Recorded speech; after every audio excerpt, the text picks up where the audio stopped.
Hello everyone and welcome back to the channel. My name is Lollipop and today we're going to be doing something a bit different and something that is potentially very exciting.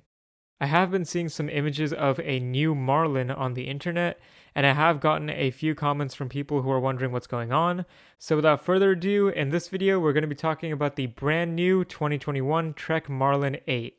I want to quickly preface this video by saying that I do work at Trek, but I have not received any of the information in this video from any confidential Trek source, so I'm not completely sure what the deal with this bike is, but I have seen images of it and have talked to a person who personally has the bike.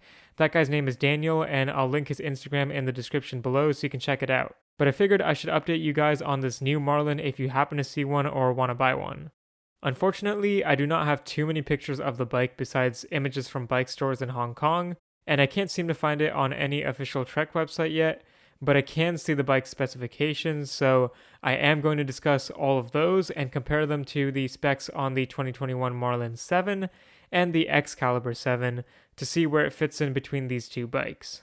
I'll also show this completed table at the end of the video which compares the main specifications of these bikes with one another, and I'll give all my thoughts on the new bike as well. Now, before we get any further, I do want to say that I'm not completely sure if this bike is going to be sold in the United States, but I will add updates in the comments section below if I do figure anything else out.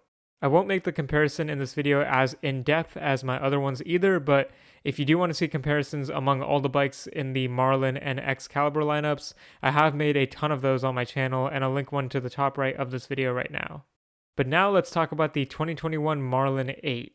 I don't have the price of this bike either, but it should fall somewhere in between the Marlin 7 and the Excalibur 7 or 8, which means it'll probably cost around $1,000 or a little bit more.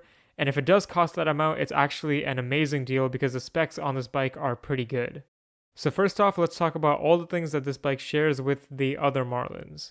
The parts that you're going to recognize are the Marlin frame, the seat post, the seat, the handlebars, and the stem. I'll show these specifications for the Marlin frame right now, but I've already covered these more in depth in other videos. Now we can discuss the differences. This Marlin makes great upgrades to all the crucial components like the suspension fork, wheel set, drivetrain, and of course the color. I don't know the official color names, but it comes in what looks like the same radioactive red color that's on the Marlin 6, and then this new color which seems to be an alpine blue to lithium gray fade. But for the actual components, let's start with the suspension fork.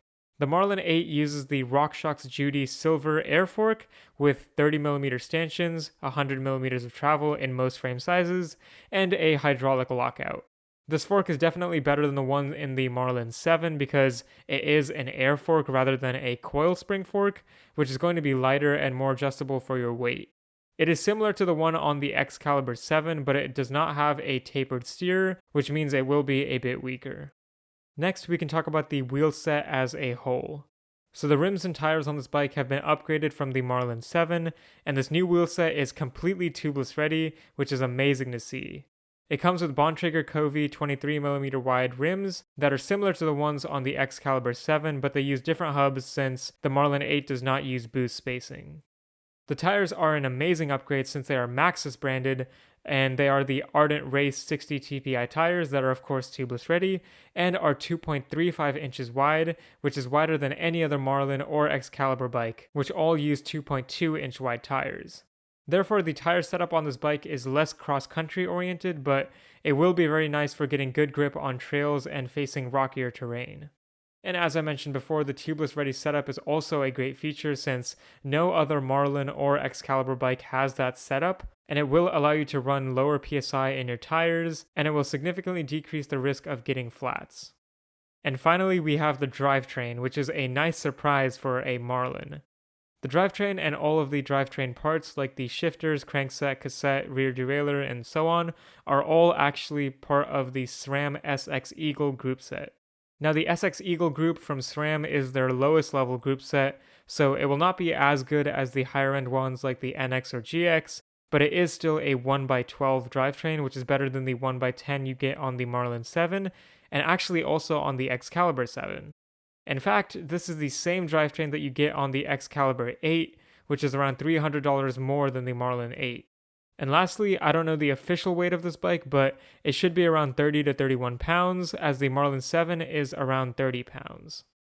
Okay, so now I'm going to show that completed table with the full comparison between the Marlin 7, Marlin 8, and Excalibur 7.